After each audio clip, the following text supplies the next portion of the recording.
Hello everyone, and welcome back to the channel. Today, we're diving into a topic that is fundamental to navigating the ups and downs of life: resilience. We all face setbacks, disappointments, and challenges. It's not about avoiding them, but about how we get back up. So, how do we learn to not just bounce back, but to bounce back stronger than before? Let's explore that together. First, let's get clear on what resilience really is. It's not about being tough and emotionless. It's not about pretending that things don't hurt. Resilience is the ability to adapt and recover from adversity. Think of it like a muscle. The more you use it, the stronger it gets.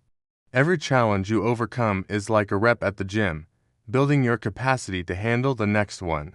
It's about acknowledging the difficulty, allowing yourself to feel the emotions, and then making a conscious choice to move forward. One of the most powerful first steps in building resilience is practicing acceptance. This doesn't mean you have to like what happened. It doesn't mean you're giving up. Acceptance is simply acknowledging reality for what it is, without judgment. When we fight against what has already happened, we waste precious energy that could be used for healing and problem solving.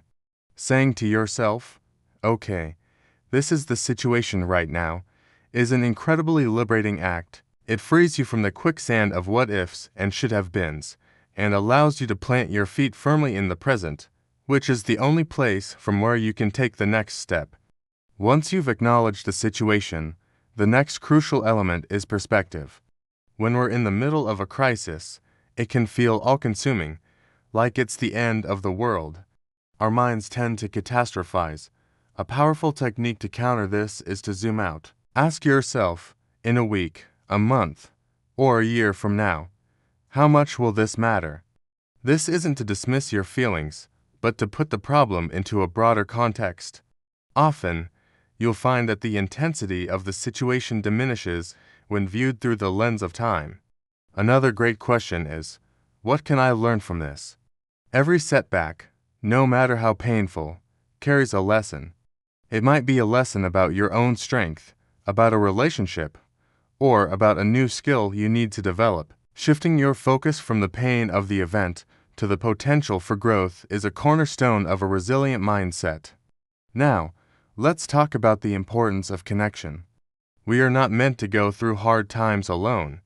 When we're struggling, our instinct might be to withdraw and isolate ourselves, either out of shame or a desire not to burden others.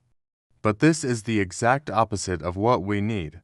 Reaching out to trusted friends, family, or a support group is vital. Sharing your experience can lessen its emotional weight and help you feel less alone. Hearing someone say, "I've been there too," is incredibly validating. These connections are your safety net. They remind you that you are loved and supported, which provides a powerful foundation from which to rebuild. Don't be afraid to be vulnerable. It's a sign of strength, not weakness. Building on that, let's focus on what you can control. In many difficult situations, there are elements that are completely outside of our influence. Obsessing over these things only leads to frustration and a sense of helplessness. Instead, draw a mental circle and place everything you can control inside it. This might be your attitude, your response, your daily routine, or how you spend your time. For example, you can't control a job loss, but you can control updating your resume, networking, and learning a new skill. You can't control a sudden health issue, but you can control following your doctor's advice, eating nutritious food, and practicing mindfulness. Focusing your energy on these controllable actions shifts you from a passive victim to an active participant in your own recovery. This sense of agency is a huge boost to your morale and resilience. A practical way to cultivate this sense of control through small, consistent actions. When you're feeling overwhelmed, the thought of a huge goal can be paralyzing. So, break it down. What is one tiny thing you can do right now to move forward? Maybe it's just getting out of bed and making a cup of tea. Maybe it's going for a 5-minute walk. Maybe it's writing down 3 things you're grateful for. These small wins build momentum. They send a signal to your brain that you are capable and that progress is possible. Celebrate these small victories. They are the building blocks of your comeback. Over time, these tiny steps add up to a significant journey of recovery and growth. Self-compassion is another non-negotiable component of resilience. We are often our own harshest critics, especially when we feel we've failed or made a mistake. We say things to ourselves that we would never dream of saying to a friend in the same situation. It's time to stop that. Treat yourself with the same kindness, care, and understanding you would offer to someone you love. Acknowledge your pain without judgment. Remind yourself that it's okay to not be okay, and that making mistakes is a part of being human. Practice positive self-talk. Instead of "I can't believe I did that," try "that was a difficult experience, and I did the best I could with what I knew at the time. Now I can learn from it." This gentle approach creates a safe inner environment for healing, rather than one of constant criticism. Looking toward the future with a sense of purpose is also key. When you've been knocked down, having something to look forward to can be a powerful motivator. This doesn't have to be some grand, life-altering mission. Your purpose can be found in your relationships, your hobbies, your work, or your community. What gets you out of bed in the morning? What makes you feel alive? Reconnecting with your why gives you a reason to keep going when things are tough. It provides a North Star to guide you through the darkness. If you're feeling lost, take some time to reflect on your values and what truly matters to you.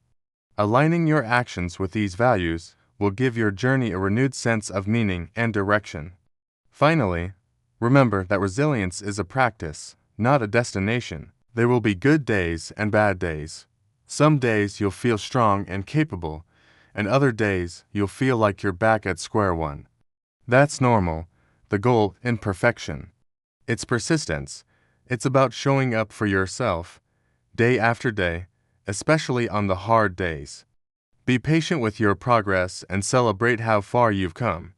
Every time you face a challenge and choose to get back up, you are rewriting your story from one of hardship to one of strength. You are proving to yourself that you are capable of weathering any storm.